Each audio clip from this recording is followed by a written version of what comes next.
Friends, मैं अनीता भास्कर आप सभी लोगों का अपने यूट्यूब चैनल पर स्वागत करती हूँ और पॉलिटिकल साइंस में 20 क्वेश्चन कंप्लीट करेंगे और आशा करती हूँ वीडियो आपको पसंद आई और पसंद आए तो प्लीज लाइक शेयर कमेंट करिएगा। चैनल पे अगर आप नए हैं तो चैनल को सब्सक्राइब करना बिल्कुल ना भूलें, जिससे कि आपको नई वीडियो की नोटिफिकेशन मिलती रहे। ठीक है, और अच्छे क्वेश्चन है, पूरे क्वेश्चन जरूर देखिएगा। आपका नेट का एग्जाम दिसंबर में होगा और आपके फार्म भी आ चुके हैं, तो फार्म जरूर जल्दी जल्दी फिल कर लें, जिससे कि आपको किसी साइट की प्रॉब्लम ना हो। कई बार साइट स्लो चलती है लास्ट में, तो ये सब काम अपने कंप्लीट कर लें और अच्छे तरीके से अपनी स्टडी करें। चलिए शुरू करते हैं, और वीडियो पसंद आए तो लाइक शेयर कमेंट करिएगा। फर्स्ट क्वेश्चन पे चलते हैं और फर्स्ट क्वेश्चन है, आमंड और बर्बा द्वारा वर्गीकृत राजनीतिक संस्कृति में निम्नलिखित में से क्या सम्मिलित नहीं है?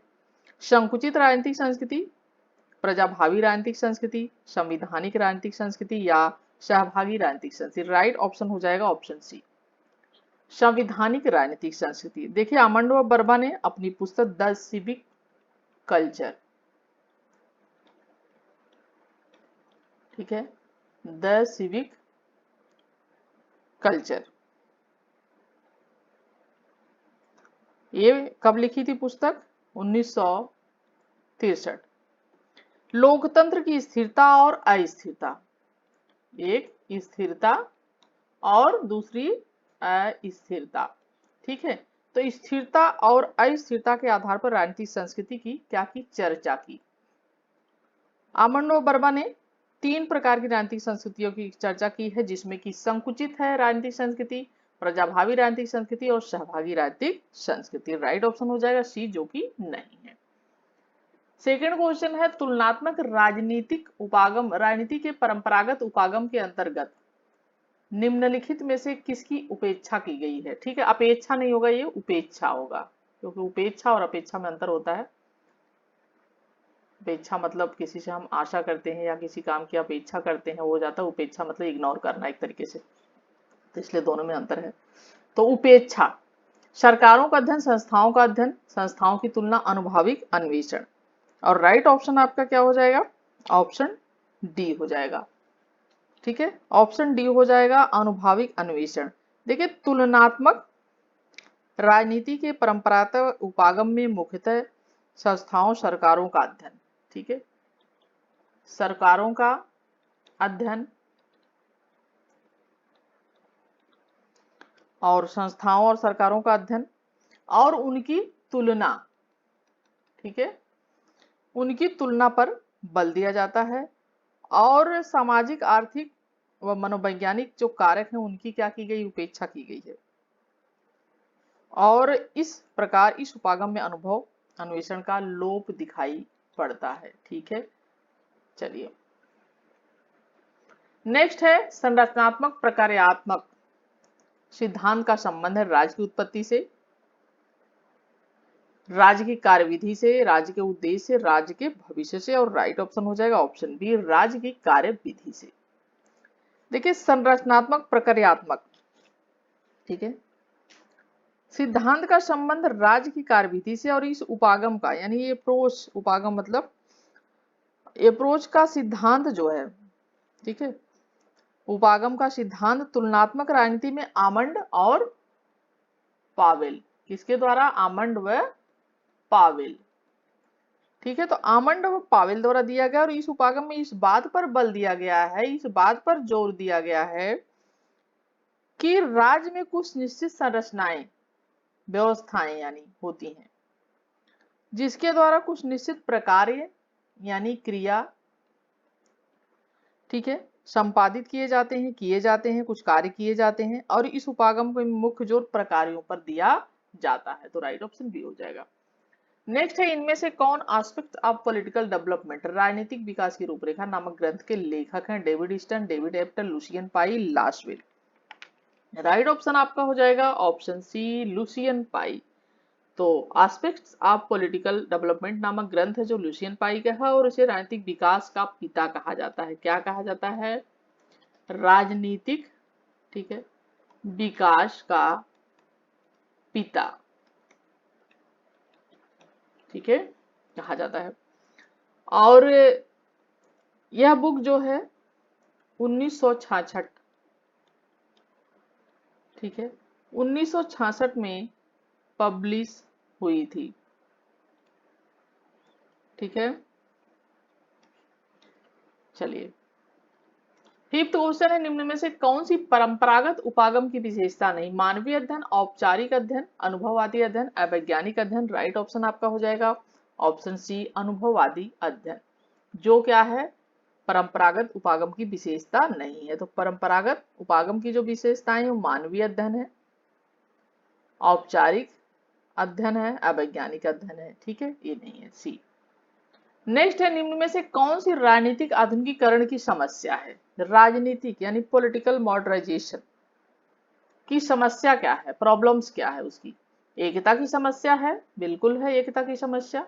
सरकारों में स्थिरता की समस्या है, दूसरा नेतृत्व, जनता में संवाद की कमी है। तो सारा राइट हो जाएगा, देखिए उपरोक्त सभी हो जाएगा इसमें, क्योंकि इन सभी चीजों की क्या है, समस्या है, प्रॉब्लम्स है आधुनिक राजनीतिक में, राजनीतिक आधुनिकीकरण में। ठीक है, और राइट ऑप्शन डी हो जाएगा। नेक्स्ट है, आधुनिकीकरण का मतलब अभिप्राय क्या है, अर्थ क्या है? यानी परंपराओं में परिवर्तन है, धार्मिक मूल्यों और विचारों मूल्यों में परिवर्तन है, या वेशभूषा, या विचारों और मूल्यों में परिवर्तन। राइट ऑप्शन यहाँ पे आपका डी हो जाएगा, विचारों और मूल्यों में परिवर्तन है आधुनिकीकरण का मतलब। ठीक है, चलिए नेक्स्ट है, आधुनिकीकरण का कौन सा मौलिक तत्व नहीं है? विभिन्नीकृत राजनीतिक संरचनाएं, बढ़ती हुई राजनीतिक सहभागिता, केंद्र और परिधि के मध्य अंतःक्रिया और घटती हुई सत्ता। राइट ऑप्शन यहाँ पे आपका डी हो जाएगा। ठीक है, ये तीनों है मौलिक तत्व है ये। ठीक है, जैसा कि विभिन्नीकृत राजनीतिक संरचनाएं हैं, बढ़ती हुई राजनीतिक सहभागिता है, भागीदारी है, केंद्र और परिधि के मध्य बढ़ती हुई अंतःक्रिया भी है, और घटती हुई संगतता ये मौलिक तत्व नहीं है। 9 क्वेश्चन हो जाएगा, निम्नांकित में से डेविड ईस्टन किस इतिहासवाद के कारण राजनीतिक सिद्धांत के पतन के लिए उत्तरदायी नहीं मानते हैं? विलियम डनिंग, लियो straws, Charles McLean, George Sabine. और राइट ऑप्शन क्या हो जाएगा, ऑप्शन आपका बी हो जाएगा, लियो स्ट्रॉस। ठीक है, देखिए डेविड ईस्टन लियो स्ट्रॉस को इतिहासवाद के कारण राजनीतिक सिद्धांत के पतन के लिए उत्तरदायी नहीं मानता, और जैसा कि लियो स्ट्रॉस राजनीतिक सिद्धांत और राजनीतिक दर्शन के मध्य भेद करता है, लियो स्ट्रॉस क्या करता है, राजनीतिक जो सिद्धांत है, ठीक है, और राजनीतिक सिद्धांत और राजनीतिक दर्शन, ठीक है, इनके मध्य क्या करता है, भेद, अंतर, ठीक है, करता है। तो राइट ऑप्शन हो जाएगा ऑप्शन आपका बी। और इसके मध्य अंतर करता है, और उनकी मान्यता है कि दोनों ही राजनीतिक चिंतन के क्या हैं, अंग हैं, दोनों ही। ठीक है, दोनों ही जो राजनीतिक चिंतन के अंग हैं। ठीक है, नेक्स्ट है, अनौपचारिक नियमों के अध्ययन के लिए नव संस्थावाद ने जो अपनाया वह है दार्शनिक उपागम है, ऐतिहासिक उपागम है, समाजशास्त्री उपागम है, या वैधानिक उपागम है? और राइट ऑप्शन हो जाएगा समाजशास्त्री उपागम। ठीक है, तो जैसा कि अनौपचारिक नियमों के अध्ययन के लिए नव संस्थावाद ने समाजशास्त्री उपागम को अपनाया, और समाजशास्त्री उपागम जो है उसके प्रवक्ता है, मुख्य जो प्रवक्ता है वो है जॉर्ज कैटलिन। ठीक है, चलिए ओके। 11 क्वेश्चन आ जाता है, निम्नलिखित में से कौन सी संरचनात्मक प्रकारवाद की प्रमाणिक आलोचना नहीं है? ए ऑप्शन है वह मुख्य रूप से व्यवस्था के अनुरक्षण से संबंधित है, बी है वैचारिक रूप से रूढ़िवाद की ओर झुकी हुई है, सी है समाज में शक्ति संबंधों का विश्लेषण करने के लिए यह सिद्धांत उपयुक्त नहीं, और डी है सिद्धांत पाश्चात्य पूंजीवादी व्यवस्था को विकासशील विश्व के लिए उपयुक्त बताता है। और राइट ऑप्शन आपका हो जाएगा ऑप्शन डी। तो यह सिद्धांत पाश्चात्य पूंजीवादी जो व्यवस्था है को विकासशील विश्व के लिए क्या बताता है, उसके लिए उपयुक्त बताता है। ठीक है, तो संरचनात्मक प्रकारवाद पाश्चात्य पूंजीवाद व्यवस्था की विकासशील विश्व के उपयुक्त बताता है, और यह आलोचना संरचनात्मक प्रकारवाद की प्रमाणिक आलोचना नहीं है। ठीक है, ये क्या पूछा है, प्रमाणिक आलोचना नहीं है, जबकि अन्य आलोचना संरचनात्मक प्रकारवाद की प्रमाणिक आलोचना है। ये तीनों क्या है, प्रमाणिक हैं, लेकिन ये प्रमाणिक आलोचना नहीं है। ठीक है, चलिए जेम्स मार्च और जॉन पी अल्सन का संबंध नव संस्थावाद की किस धारा से है? मानवीय संस्थावाद, विवेकीय चयन संस्थावाद, ऐतिहासिक संस्थावाद, या कर्ता केंद्रित संस्थावाद? राइट ऑप्शन आपका ये हो जाएगा मानकीय संस्थावाद। ठीक है, जेम्स मार्च और जॉन पी ओल्सन का संबंध नव संस्थावाद की मानकीय धारा से है। ठीक है। 13 क्वेश्चन है एडवर्ड शील्स द्वारा वर्णित राजनीतिक आधुनिकीकरण पर। राजनीतिक व्यवस्था के किस रूप में से एक विशेष विचारधारा के लिए प्रतिबद्धता सर्वाधिक महत्वपूर्ण होती है? राजनीतिक आधुनिकीकरण है पॉलिटिकल मॉडर्नाइजेशन। राजनीतिक लोकतंत्र, संरक्षक लोकतंत्र, आधुनिकतावादी वर्ग तंत्र या सर्वाधिक वर्ग तंत्र। सर्वाधिकारवादी होगा यहाँ पे। ठीक है, यहाँ पे कुछ टाइपिंग में मिस्टेक हो जाती है कभी कभी। ये सर्वाधिकारवादी होगा। ठीक है, अधिकारवादी। तो सर्वाधिकारवादी वर्ग तंत्र। और जो राइट ऑप्शन आपका डी हो जाएगा, यही सर्वाधिकारवादी लोकतंत्र वर्ग तंत्र, सॉरी। ठीक है। तो एडवर्ड शील्स द्वारा वर्णित राजनीतिक आधुनिकीकरण पर आधारित राजनीतिक व्यवस्था के रूप में सर्वाधिकारी वर्ग तंत्र का एक विशेष विचारधारा के लिए जो प्रतिबद्धता है वो सर्वाधिक महत्वपूर्ण होती है। और जैसा कि जानते हैं, सर्वाधिकारवादी धारणा शक्तियों को केंद्रीकृत राज्य की सर्वोच्च संस्था मानती है। ठीक है, राइट ऑप्शन आपका डी हो जाएगा, जो महत्वपूर्ण होती है। 14 क्वेश्चन है राजनीतिक विकास के जिस लक्षण को लुसियन पाई क्षमता कहता है। ठीक है, समता कहता है, उसे आमंड द्वारा कहा जाता है। उपव्यवस्था की स्वायत्तता, सांस्कृतिक लौकिकीकरण, भूमिका विभिन्नीकरण और क्षमता। ठीक है, राइट ऑप्शन क्या हो जाएगा? बी हो जाएगा, सांस्कृतिक लौकिकीकरण। तो राजनीतिक विकास के लिए जिस लक्षण को लुसियन पाई ने समता कहा है, समता यानी समानता एक तरीके से, उसे, ठीक है, समता कहा उसे आमंड पावेल ने सांस्कृतिक लौकिकीकरण। किसने? आमंड और पावेल ने। ठीक है, आमंड व पावेल ने क्या कहा है? इन लोगों ने कहा है इसे सांस्कृतिक लौकिकीकरण। और लुसियन पाई ने राजनीतिक विकास के 3 महत्वपूर्ण लक्षण बताए हैं, और तीनों कौन कौन से हैं? समता है, समानता इक्वलिटी। दूसरा क्या है? क्षमता है, यानी कैपेसिटी। तीसरा क्या है? विभेदीकरण। ठीक है, ये 3 बताए हैं। चलिए नेक्स्ट क्वेश्चन पे चलते हैं, राइट ऑप्शन बी हो जाएगा। 15 क्वेश्चन है किस विद्वान ने राजनीतिक विकास को सीमित आधुनिकीकरण एवं जन आधुनिकीकरण इन 2 चरणों में वर्गीकृत किया है? आर्गेनेस्की, मिलोवांजिलास, आइजेस्टैंड, सिडनी बर्बा। और राइट ऑप्शन सी हो जाएगा, आइजेस्टैंड। आइजेस्टैंड ने राजनीतिक विकास को सीमित आधुनिकीकरण एवं जन आधुनिकीकरण नामक, सीमित आधुनिकीकरण और जन आधुनिकीकरण, इन 2 चरणों में क्या किया है? उसका वर्गीकरण किया है। ठीक है, उसे बांटा है। जबकि आर्गेस्की ने राजनीतिक विकास के 4 स्तर या चरण बताए हैं। किसने? इन्होंने। ठीक है, यहाँ पे किसने 2 वर्ग बांटा है?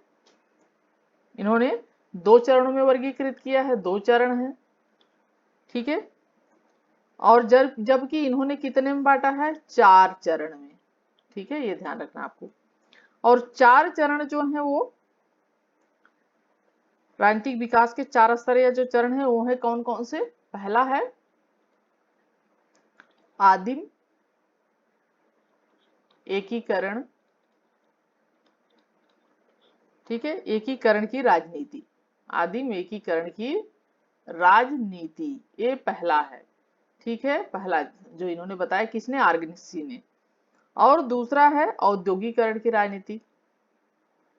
ठीक है, औद्योगिकरण की राजनीति। ठीक है, ये राजनीति लिख लीजिएगा आप, औद्योगिकरण की राजनीति। और तीसरा है राष्ट्रीय लोक कल्याण, राष्ट्रीय लोक कल्याण की राजनीति। ठीक है, जोड़ते जाइएगा आगे। चौथा आपका आ जाता है समृद्धि की राजनीति। ठीक है, समृद्धि की राजनीति। तो पहला है आदिमेकीकरण की राजनीति, औद्योगिकरण की राजनीति दूसरा है, तीसरा है राष्ट्रीय लोक कल्याण की राजनीति और चौथा है समृद्धि की राजनीति। तो ये आपको चीजें इतनी पॉइंट याद रहेंगे ना।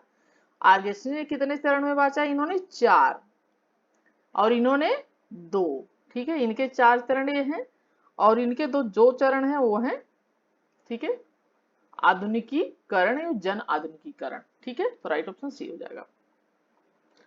नेक्स्ट है 16 क्वेश्चन, निम्नलिखित कथनों को पढ़ें और नीचे दिए उत्तर के सही उत्तर का चयन करें। कथन है तुलनात्मक राजनीति उन संस्थाओं और प्रथाओं को बताती है जो हमसे बेहतर या खराब काम करती हैं। यानी क्या करना है, एक दूसरे की तुलना, कंपैरिजन, ठीक है। तो तुलनात्मक राजनीति ऐसे प्रश्न उठाती है और उनके उत्तर देती है। कारण है कि क्यों कुछ देश स्थिर है और समृद्ध भी हैं जबकि अन्य देश हैं वो नहीं है, ठीक है। तो क्या है इसमें, तुलनात्मक राजनीति उन संस्थाओं और प्रथाओं को बताती है जो हमसे बेहतर या खराब काम करती हैं, या हमसे बेहतर करती हैं या फिर हमसे खराब काम करते हैं, बेकार काम करते हैं। और सेकंड आ जाता है कि तुलनात्मक राजनीति ऐसे प्रश्न उठाती है और उनके उत्तर देती है कि क्यों कुछ देश स्थिर हैं और समृद्ध भी हैं जबकि अन्य देश ऐसे नहीं है। राइट ऑप्शन आपका सी हो जाएगा। दोनों ही देखिए बातें सही हैं। तुलनात्मक राजनीति के विषय वस्तु के संबंध में दोनों कथन सही हैं। तुलनात्मक राजनीति एक ऐसी अध्ययन प्रणाली है जिसने किसी देश की शासन व्यवस्थाओं की तुलना अन्य देशों से की जाती है। यानी हम अमेरिका से तुलना करें, चीन से तुलना करें, यानी जो भी शासन व्यवस्थाएं हैं उसकी तुलना दूसरे देश से की जाती है और यह स्थिर और समृद्ध देश की तुलना किसी अन्य देश से भी हो सकती है, ठीक है। स्थिर और जो समृद्ध देश हैं इनकी तुलना देश की समृद्ध देश की तुलना किसी अन्य देश से भी हो सकती है। यानी ये सारी दोनों ही बातें ये सही हैं। तो हमें क्या पता चलता है कि कौन सा देश अच्छा शासन कर रहा है, कौन सा खराब कर रहा है, कहाँ पे क्या प्रॉब्लम है, या कौन सा देश स्थिर है, कौन सा देश समृद्ध है यानी शक्तिशाली है और महत्वपूर्ण है, समृद्ध भी है, और कौन सा नहीं है, ठीक है। तो राइट ऑप्शन आपका हो जाएगा सी। 17 क्वेश्चन है, निम्नलिखित राजनीतिक अर्थव्यवस्था दृष्टिकोण के बारे में कौन सी कथन सत्य है। पहला पॉइंट है राजनीतिक अर्थव्यवस्था अर्थशास्त्र और राजनीति के जुड़ाव का अध्ययन करती है। दूसरा है राजनीतिक अर्थव्यवस्था एक देश की आर्थिक नीतियों की जांच करती है। तीसरा है राजनीतिक अर्थव्यवस्था उन हितों की जांच करती है जो देश की आर्थिक नीतियों को क्या करती हैं, निर्देशित करती हैं। और चौथा पॉइंट है राजनीतिक अर्थव्यवस्था राजनीतिक व्यवस्था में स्थिरता या अवसान लाती है, ठीक है। राइट ऑप्शन आपके क्या हो जाएंगे, ऑप्शन आपका हो जाएगा ऑप्शन सी हो जाएगा, फर्स्ट सेकंड, ठीक है, और थर्ड। यहाँ पे देखिए एक पॉइंट रह गया, तो फर्स्ट सेकंड और थर्ड, 1 2 और 3, ये तीनों क्या है, सही है। देखिए राजनीतिक अर्थव्यवस्था के बारे में तीनों सही। राजनीतिक अर्थव्यवस्था किसी समाज में राजनीतिक एवं आर्थिक सत्ता के बंटवारे की जानकारी देते हुए यह बताता है कि सत्ता का यह वितरण जो है, ठीक है, वैकाशिक और अन्य नीतियों पर किस तरह का प्रभाव डाल रहा है, ठीक है। तो राइट ऑप्शन आपका हो जाएगा ऑप्शन सी। 18 क्वेश्चन है, निम्नलिखित में से तुलनात्मक राजनीति के अध्ययन का कौन सा उपागम यह मानता है कि विनिश्चय निर्माता अपने साक्ष्य को प्राप्त करने के लिए साधनों का कुशल प्रयोग कर सकते हैं। खेल सिद्धांत, विवेकपूर्ण चयन सिद्धांत, संस्थावाद या नव संस्थावाद। राइट ऑप्शन हो जाएगा विवेकपूर्ण चयन सिद्धांत। तो तुलनात्मक राजनीति के अध्ययन का विवेकपूर्ण चयन सिद्धांत यह मानता है कि विनिश्चय निर्माता अपने साध्य को प्राप्त करने के लिए साधनों का कुशल प्रयोग कर सकते हैं। नेक्स्ट है कॉफमैन द्वारा परिभाषित सुशासन की निम्नलिखित में से कौन सी विशेषता नहीं है। कानून और शासन और सरकार की कुशलता। दूसरा पॉइंट है पारदर्शिता और भ्रष्टाचार का पर नियंत्रण। तीसरा है राजनीतिक अस्थायित्व और हिंसा का नहीं होना। चौथा नियम, चुनाव और प्रत्याहन की व्यवस्था। राइट ऑप्शन डी हो जाएगा। तो कॉफमैन द्वारा परिभाषित सुशासन कौन सी विशेषता नहीं है, नियम, चुनाव और प्रत्याहन की व्यवस्था, ठीक है। देखिए नियमित चुनाव और वापस प्रत्याहन की व्यवस्था कॉफमैन द्वारा परिभाषित सुशासन की विशेषता नहीं है, ठीक है।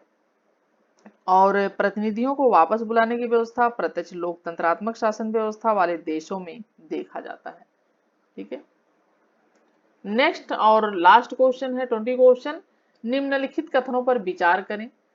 पहला पॉइंट है सांस्कृतिक वैश्वीकरण राष्ट्रों, क्षेत्रों और व्यक्तियों के मध्य सांस्कृतिक विभिन्नताओं को समतल कर देता है। दूसरा पॉइंट है विश्व सरकार के रूप में राजनीतिक वैश्वीकरण आर्थिक और सांस्कृतिक वैश्वीकरण के एकीकरण के प्रभाव से बहुत आगे है।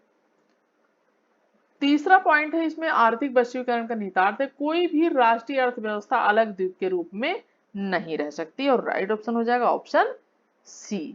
ठीक है, फर्स्ट और थर्ड जो है वो सही है, यानी फर्स्ट पॉइंट और थर्ड पॉइंट।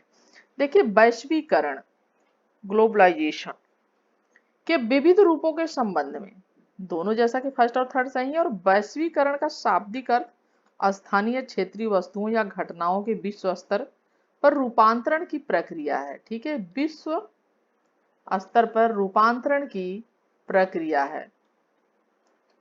ठीक है, और इनके द्वारा विश्व के लोग मिलकर क्या बनाते हैं, एक समाज का, ठीक है, एक समाज का क्या करते हैं, मिलकर एक समाज बनाते हैं और एक साथ कार्य करते हैं। ठीक है, तो राइट ऑप्शन ऑप्शन सी हो जाएगा। और आशा करती हूँ वीडियो आपको पसंद आई होगी। 20 क्वेश्चन हमारे कंप्लीट होते हैं, और वीडियो पसंद आई हो तो लाइक शेयर कमेंट करिएगा, चैनल पर नए हो तो सब्सक्राइब कर लीजिएगा। नेक्स्ट वीडियो मिलती हूँ आप सभी से, तब तक के लिए thank you for watching video.